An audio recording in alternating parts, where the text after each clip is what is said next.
Hey guys, welcome back.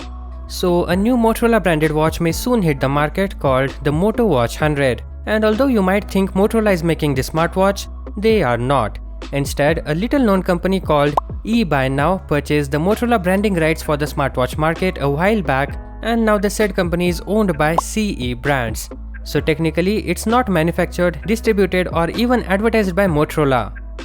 CE Brands in its press release revealed some key details of the upcoming watch, so sit comfortably and let me tell you everything we know so far.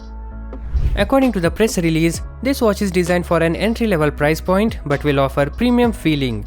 That doesn't mean it will be a premium device but may only feel premium because of how it looks and feels.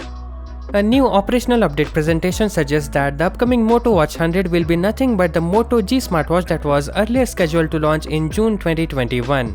It will have a circular dial, two oval-shaped buttons on the right side, however, it lacks a crown.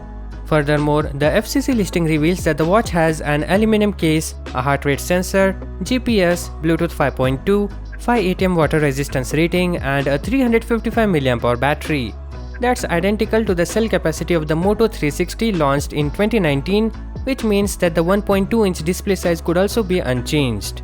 That's a fairly standard loadout for the current crop of mid-range smartwatches. It's still unconfirmed whether the watch would run Google's Wear OS, which leaves the door open to the use of a low-powered software platform of some sort, probably a customized RTOS like the numerous cheap smartwatches in the market. Anyways, the press release further reveals that the smartwatch is scheduled to begin mass production in November 2021, though there's no word on the exact launch date and availability. We can also expect Watch 100s and Watch 200 next year in first quarter. The former will have a similar design as the Moto Watch 100, while the latter will look like an Apple Watch with a square dial but no crown. So that's pretty much it for today. Catch you guys in the next one. Peace out.